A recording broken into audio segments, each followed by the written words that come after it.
question goes to you, Terry. The city of Cushing has a documented housing shortage. What role do you think that the city should take in housing development? You know, that's a really interesting question. I hadn't given that a lot of thought until the last few months in terms of really sitting down and looking at that issue.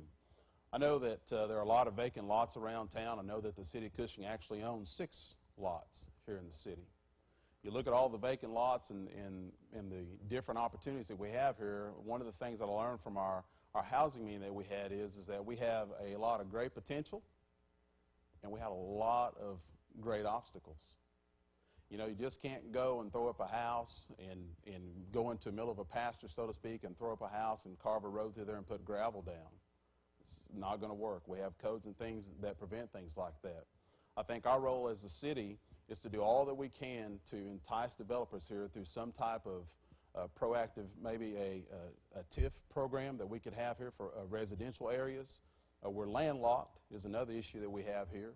We might have to make some hard decisions in terms of some of the properties around here that are empty, that are big, and to promote some housing and growth. But I think we as a city have an obligation first to consider how we can best help a developer come in here and help build houses here in Cushing, whether that be tax incentives or other things.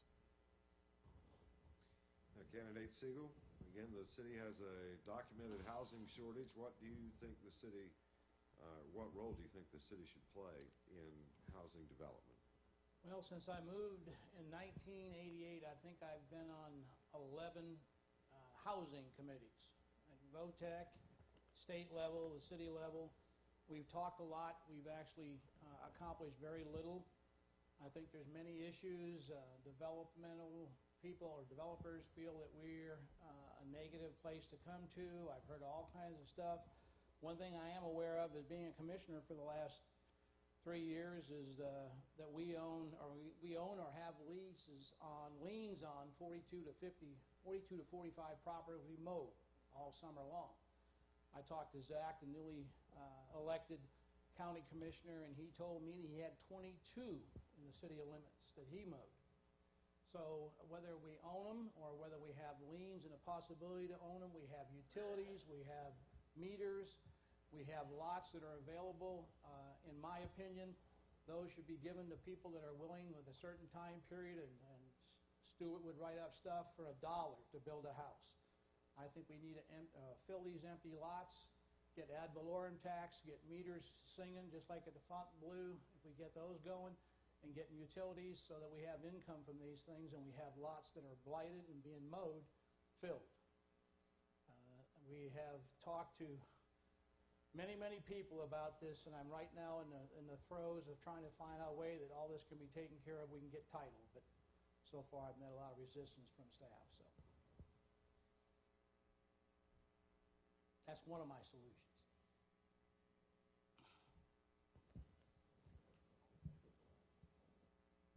This question is for candidate Siegel. Do you have suggestions on changes that could be made to enhance our city's image regarding being business friendly and welcoming to existing and prospective businesses? Well, I feel we are, but I'm a little prejudiced, and I don't really know unless a citizen that comes and has difficulty with staff where we're not business friendly. But as a business person that had a facility in this town, I had very little, if any, contact voluntarily from the staff coming out and asking me for help. When I was on the Existing Industries Committee at the Chamber, and for a short while as economic developer, I keyed on making sure that I talked to every existing industry we have here and try to grow from within. I think we're very business friendly. I think Steve and his staff are more so than most cities I've been involved in. They are quick to get back to solutions and answers to people's problems. And I think if there's anything that we can improve on, maybe is the image that evidently we have somewhere of that people aren't very friendly as far as the city goes. And that would be by addressing the people that you elect so that we can make sure staff has overcome its PR or some of its difficulties having it. Maybe we can do something with the code or with ordinances to change, to make it easier to be business friendly. That's our responsibility as elected officials. Do you need it again? Please. Do you have suggestions on changes that could be made to enhance our city's image regarding being business-friendly and welcoming to existing prospective businesses? I think two things that I think are a really good focus for us when it comes to addressing the business community, and for that matter, anybody who is looking to relocate to Cushing, whether you're a business or resident. First thing is, I think that when the police department moves out of City Hall, I think that City Hall should be renovated to create a one-stop shop like we already talked about. When you come to City Hall, everything that you need, every inquiry that you need to make, it's right there. You don't have to go across town or across the street. Everything is right there. The second thing that I think that we should do is absolutely leverage technology. If you stop and look at our website, it was a program that was begun, and all of a sudden it seemed that it's just went away. The website exists, but there's really no real content to it. There's no aggressive information sharing there.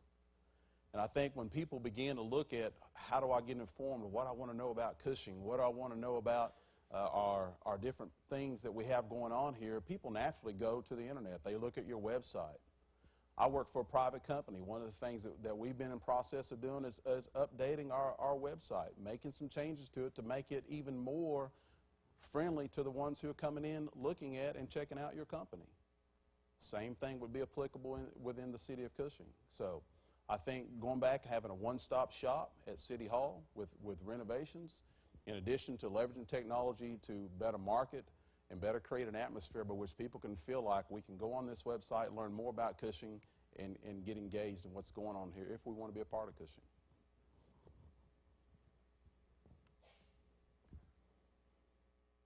Well, we can't complete the topic of economic development without asking this question, and I'm glad, Mr. Brannon, that you mentioned technology and things that we need to do as a community to position ourselves. I really thought this was going to come out in the question that I asked earlier regarding the city manager, but so I have to ask it, I guess, a little more succinctly. Do we need to hire an economic developer in Cushing? Question number one. Question number two, if the answer is yes, how is that position structured? Where does the office, how is he or she directed? Where does the oversight come from? This question goes to Mr. Brannon first. Okay. Well, do I think we need a full-time economic development person? No, I don't. But what I would like to see, if we were to hire someone who we're responsible for as a part of their duties, economic development, that person be based out of City Hall. My preference would be to see someone hired as an assistant city manager with the title of assistant city manager / economic development. There are people out there who have those skills and those capabilities.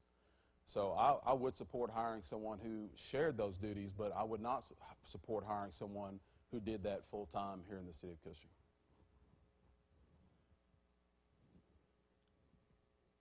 Mr. Siegel, do you need me to do my best to repeat that? No, you just confused me. I feel that since I told you earlier, I've submitted resumes to Steve for his review of people that had economic development backgrounds. I agree 100%. I don't believe we need someone full-time, but I believe that a shared duty of assistant manager and economic developer, but mostly I would like to make sure that that economic developer develops the economy, and I hate to be repetitive, the benefit, the people that are here, that are doing business here, and spend as much time trying to assist them as we are looking out for a new business or someone to move in town. There's so many things that we can feed off existing industries that will bring new business to us. We don't have to go to conferences and meetings and stuff. We just have to grow the stuff that we have in town, and it will expand. Everyone has suppliers and vendors and people that bring things to their businesses and provide services to their business. If an economic developer or the person that's doing this would start talking to some of the existing industries, they'd find so many places where we could bring, or companies that we could bring here to town.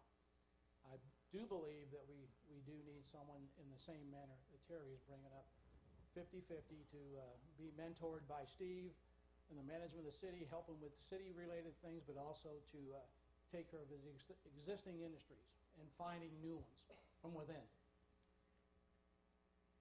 Okay. Next question.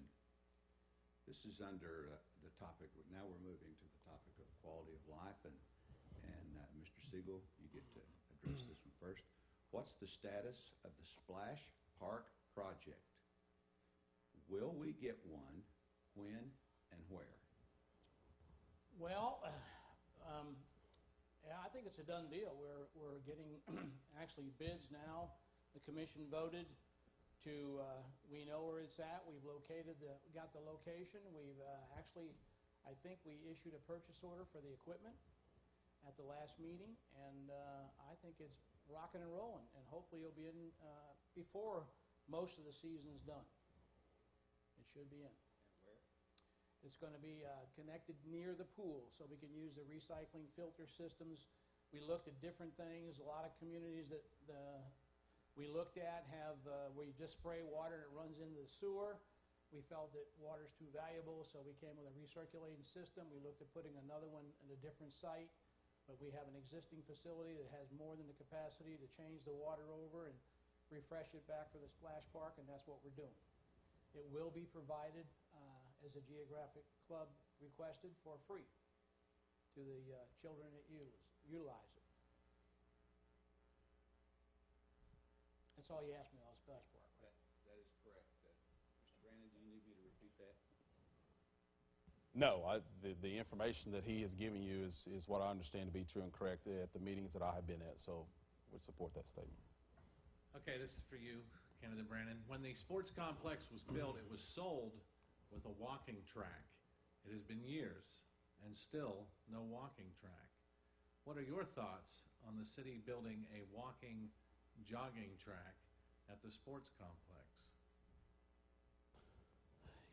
You know, I was a part of the youth center board when the sports complex was first built, and you're right. There was a walking track that was initially included in that, but because of initial funding, we weren't able to fund that. That's an issue that I have not heard until tonight. Is it something that I would support if funding were available? Everything like that that improves quality of life, to me, the answer is yes. But there also has to be an economic balance there as well. So if the economic balance was good, I would support a walking track at the sports complex. Candidate Siegel, do you need me to repeat that? No, because I think everyone, the things that we have in the community, the plus things that, quote, the chamber looks at to put on their website that we have available, a ballpark and that type of things. The walking track is important to me, but I personally feel that there's people in town that need places to live that's very viable, that need jobs, that need help and assistance. There's businesses that need assistance. I'm like Terry. If there's funding around that's available that's just sitting there itching to be spent, I would spend it on that, but I think I have a lot more priorities personally than a walking track. We have one at the school, but when we get to a point where we just have to spend money or pay taxes, then I would probably look at a walking track. I'm sorry.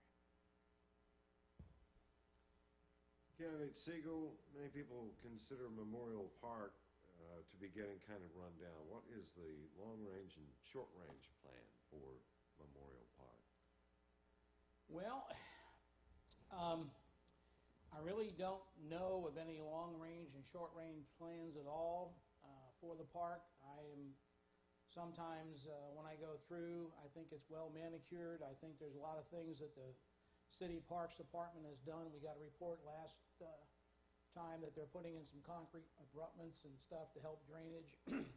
But I really don't personally have any long or short-range plans. I get lots of calls from concerned citizens, and beyond the dog issue that we had for a while, I really haven't had anyone asking me about that, to be honest with you, and it might be something that we might have to bring up, but I have no idea about long and short-term plan. The last thing we did was a skate park there, and that's the last thing we've done in there.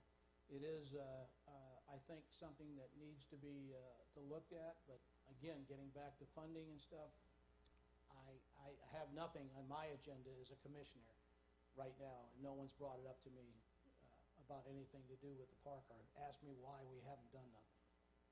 So I don't have any plans, long or short, personally. And at 8, Brandon, what's your long and short range plan for the park? Well, I don't have a long and short range plan to begin with because I haven't served on the city council. But I will tell you this much, going back to what I said a while ago, everything's in economic balance. Memorial Park is part of the pride of Cushing. I think we all would agree with that. I've driven through the park because I've already heard some of the concern about how the park may look, and perception is different to everyone. I think we have a clean park. I think it's a nice park. Are there things that I would like to see in terms of equipment that would be new and things like that? I would. I sure would. But I also want to make sure that we have a plan in place that addresses a multitude of issues versus just one or two. And that would be a part of my thought process on strategic planning for the city. Setting a course for a vision, giving the resources to city staff to carry out that vision through a mission. And I think the park could be a part of that, along with many other things that I would consider to be quality of life things. You know, I'll give you one example. I think we have a very archaic animal shelter. People in this community, if they went down and saw our animal shelter and saw what it looked like and looked at the conditions that the police department and Chief Foland and those guys are charged with managing, it'd shock your senses. I'd rather go back and invest that money in things like an animal shelter initially before I would invest some money in the park. But again, everything's a good economic balance. And that's just one of many things. And again, I think strategic planning sets us on a good disciplined course.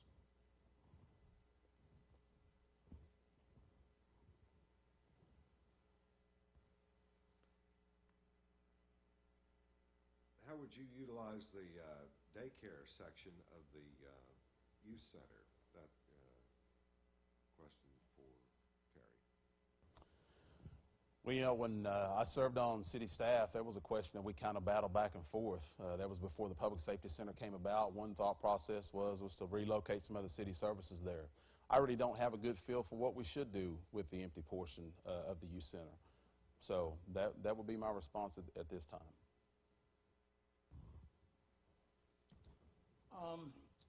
I think I was informed, I don't know if it occurred before or right shortly after I got elected, but I was told that we needed it for space for storage again. And I've heard from a lot of citizens that suffered when we lost the service that was in there. I firmly believe that we should make it available if we have no other use for it for the city for a service similar to that. I think we have a very dire need in the city for that. And I think that if someone asked me as a commissioner if that would be a possibility to use that building for something like that, I would be more than happy to consider that. Okay, we are now in the general operations category. Candidate Siegel, do you believe that city functions such as police and fire departments are currently funded and staffed at adequate levels? And if you believe there should be changes, what would they be? Well, I'm very proud to say that we, in the recent years and in the past commissions beforehand, have done an excellent job of funding and making sure the budget allowed for the both police and fire services, but especially I'm proud to say that we've been able to get some state-of-the-art equipment, and officers is always a problem. I feel there's probably an issue, and Terry and I have talked about it before, about salaries and turnover. We tend to sometimes be a great training school for officers to go. They all brag on the officers that work for us over the years as they leave us. But I believe equipment-wise and now facility-wise, when it gets open, we will have a great police and fire system with adequate equipment and a great facility. Do you believe the city functions such as police and fire departments are currently funded and staffed at adequate levels? And if you believe there should be changes, what would they be? I can't speak at this time specifically to the fire department, but I am going to speak to the police department, something I do know a little bit about. First of all, the police department is not adequately staffed. In the 2006-2007 budget year, we lost 15% of our sworn staff capacity at that time. We regained one of those positions back before I left. When you think about where we were from 2006 to 2009, we didn't have a functioning criminal investigations division. We had a young man in Adam Harp who in 2009 was able to step in that role and take us back to places that we hadn't been in a long time. When you look at where we are in terms of our abilities to adequately combat narcotics problems in this community, we don't hit the ball out of the park. We don't. These guys work nonstop trying to fight problems from most of the time from behind the problem. So we as a community and we as a city staff have to have the courage to come back and say, what is it that this community wants and what are we willing to pay for? And that's the issue where it comes back to. What do we want and what are we willing to pay for? So my response is no, I don't believe that the police department is adequately staffed. Because it's not adequately staffed, obviously there's not funding in place to staff it, to allow them to do the things that they need to do.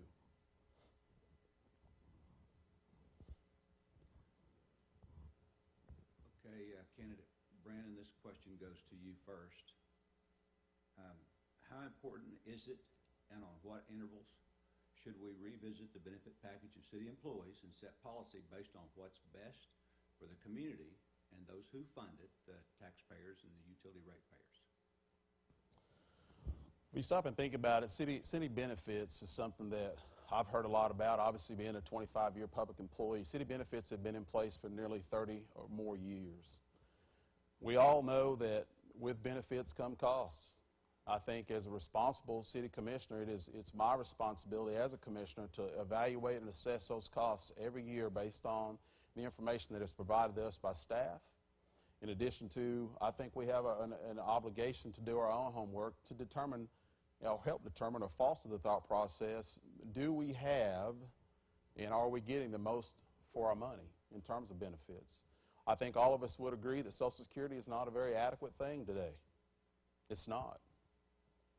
And so I will tell you up front, I have no issue with benefits packages and retirement programs and things like that. Those things are in place to supplement what we work long and hard for when we get to an age to where we can retire.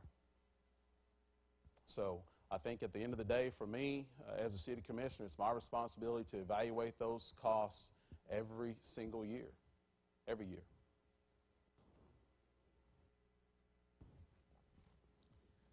Well, as I mentioned earlier in my opening statement, the budget has risen over the last 5 years about twice the amount of the inflation factor. And I think one of the things that we as businessmen, and I know I did in my company, faced every day was a rising cost of insurance. And one of the things that I've noted over the 3 years I've been there, almost as much is expended every payroll for medical claims as there is for payroll. And I feel that it's one of the things that I've looked at and tried to bring forth or to address. But as Terry mentioned, and as my fellow commissioners have mentioned to me a few times, that it's the benefit package of the city of Cushing that keeps our employees here, and keeps them content. And I have no argument with that. Benefit packages is a very valuable tool. But in private business, we've tried to extend some of that increased cost and some methods to try to reduce those costs with various programs that have tried to get the employees to reduce the amount of times they visit doctors or the emergency room or other things like that. And I think it's something we need to look at to try to reduce the cost to the taxpayers of the portion of the payroll that's done every month that's to the medical insurance end of it and paying the medical bills.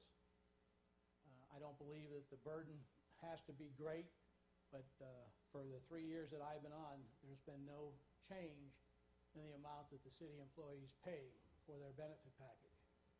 And to my knowledge, we've not come up with ways to try to reduce the cost by getting their help to help us reduce it. And it is an issue with me. And I feel that it's a very important part of our package, and I think we need to maintain the benefits where we're at, but we also have to look at other ways to help fund it and not put all the burden on the taxpayer.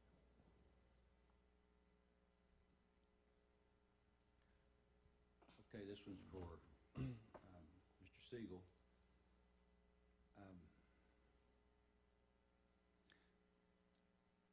Apologize for the long question. In as much as it's an aware public is generally a supportive public, do you agree that making public aware of the financial condition of our community would result in the public being, one, more involved in the process, and two, generally more supportive in the manner in which funds are being utilized? Do you have ideas on initiatives the city could take in this regard? Did you get that? Yes, sir. Yes, Okay. sir. It's, I lost about the second or third sentence, but I have tried to, I've talked to staff in the past. We have a quarterly newsletter that goes out. We have every meeting, we commissioners look at the tax income that comes from sales tax or use tax or hotel tax or tobacco tax, and we see where we're at with the budget that we passed the year before and what percentage that we spent. I believe that knowledge should be, a lot of times, as we know, we don't have to have control people at the door of a commission meeting. Very few people show up. But I think the citizens, through that method that we pay, the postage that we pay every quarter to make announcements in the bulletin, should be a way for us to be able to put out some general information about the things that is going on in the city and the amount of money that we're spending, the amount of taxes that were collected, and where we're at with our budget. I think a lot of people don't realize what our budget is and that we're close to spending $20 million a year. A lot of money. A lot of money goes through that facility, and I think that might be one of the things I've suggested that we do is try to get that knowledge to them, or like Terry was talking about, our website, trying to get that stuff online so that you can look and see how our budget's doing and what taxes came in that month. Well, two things that I think are paramount in citizen engagement. First one is leveraging technology. I've already talked about that. Getting the information out there on the website. But there's something that's empirical. There's something that's empirical because we've proven that it works. That's going back out in the neighborhoods, taking City Hall to the neighborhoods. When you decide to take a step, if I stepped off this stage and came out of the audience and talked to you one-on-one, that's coming into your space. That's coming into your neighborhood. As city commissioners, we shouldn't be afraid to go amongst the people. Being a city commissioner is a 360-degree opportunity. 360-degree opportunity. Imagine if you stood up and you turned around and you looked through the room here and looked at all the people that are here, and I think it's a great turnout. That's 360 degrees. So as city commissioners, we shouldn't be afraid to go out into the community to hear what the people have to say. That's how you create vision. That's how you create direction. You don't do it from sitting at City Hall on the monthly meeting on television, and people can't hardly hear you anyway. You should get out amongst the people and have real processes by which people feel like you are tangible. They can connect with you.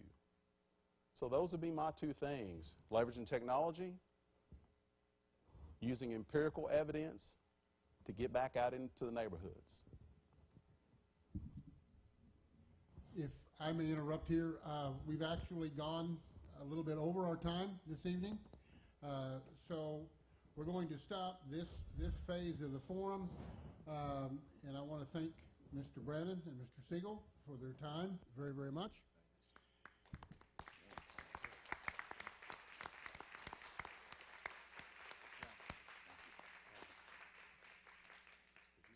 This ends the first phase of the forum, the question phase. I would like to thank the three panelists, Don Amon, Sean Kelly, and David Reed, for their time this evening, and also give my sincere appreciation to both candidates for participating in this forum. We're going to ask both candidates to now leave the stage. I know that during the course of this forum, this process may have created some further questions in your mind that you might like to ask them. However, because of time constraints this evening, we will not have time to do that. However, please feel free to contact each of them personally to ask any questions that you might have. You will have 15 minutes to leave here this evening and to get home before we begin the second and last phase of the forum. Again, go to the Cushing Chamber website, www.cushingchamber.org, and on the home page, click on the Candidate Forum logo to finish watching the forum. This link will remain on the Chamber website until the election. Please feel free to go to it at any time or tell your friends and neighbors so that they might watch. On behalf of Red Dirt Media Group and the Cushing Chamber of Commerce, I want to thank you for your interest in either attending or watching the live stream of tonight's forum. Please let either Joe Kennedy of Red Dirt Media Group or myself at the Chamber know if you have found this a worthwhile activity and would like to see us continue. Also, any positive comments you might have regarding making this forum better would certainly be appreciated. So thank you very much, and drive careful going home. Don't even read it half the time.